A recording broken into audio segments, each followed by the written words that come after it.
Jajpur road थाना अंतर्गत व्यासनगर पौर परिषद अधीनस्थ 7 नंबर वार्ड सोबरारे ग्रामर एक ग्रोसरी दुकान रे जली जाए प्राय 5 लाख ऊर्ध्व टंकार जिनिसपत्र पोड़ी पाउंस हो जाइए। सूचना मुताबक गतकाली राति श्यामसुंदर मुदुली सपरिवार शोइथिबा बेले राति प्राय 9:30 समय हठात दुकान भितर एक प्रचंड शब्द शुभिथिला। तेबे परिवार लोके बाहर को आसी तांको दुकान घर जलुथुबार देखिथिले। श्यामसुंदर मुदुली घर सोबरा घर निया लागला आपन दुकान केमती घर निया लगला आम शोलु आम किसी जाणीनु ये गोटे साउंड है आवाज हवा जगू आम आसिक कबाड़ खोली देखला बेलू घर जलुची राति 2:30 खंड हम जलुची जो सागे सागे आम तो पशि पारू जोर जलुची घर आउ खोली पारू कि सागे सागे फायर वाला को फोन करूँ फायर वाला आसिले आसिक निया लिभेले 5 लाख ऊर्ध्व नष्ट हो।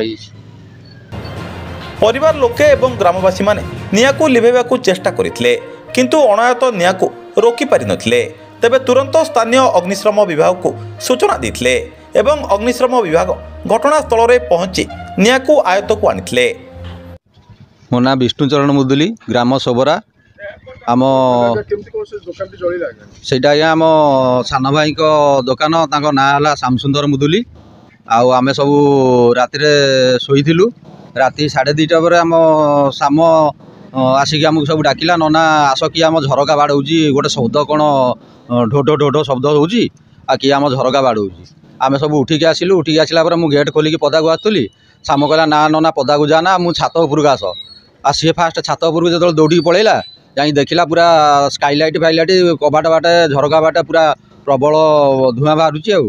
तापर आम समस्ते दौड़ी दुड़ा कि पदा को आसिलु आसिक देखला बेलू सब सटर फटर ताती जाइए आसेपट कबाटर भी निआ धूआं बाहरुची आम कहीं साहस करना ता भितर पशि पार्लुनि आज्ञा आउ सांगे सांगे आम इलेक्ट्रिक वाला को फोन कलु लाइन काटियापाई तापर सांगे सांगे दमकल बाहिनी की फोन कलु जे आमर सोबरारे गोटे दुकान श्यामसुंदर मुदुलीकर पोड़ी जाऊँगी आपड़ जल्दी आसतु से मैंने आसिना पहुँचले आउ से बाईपास पाखे ये पड़िया पाखे पलि आसिक पहुँचले पहुँचिकी से सटर बहुत कष्ट टेकिकी खोलिले खोलिकी देखला बेलू आउ किछि नाही से पानी मारिकिना सब सफा निया को आयत कले आउ। तेबे एभली हठात निया लागिवार कारण अस्पर्श होइतिबा बेले विद्युत शॉर्ट सर्किट एभली घटना घटी थाई पारे बोली अनुमान करा जाउची। तेबे श्यामसुंदर मुदुली उक्त ग्रोसरी दुकान करी निज परिवार प्रतिपोषण करुवा बेले से एबे दिगहरा होई पड़िचंती तांकु सरकारी सहायता प्रदान करने ग्रामवासी माने निवेदन करिचंती।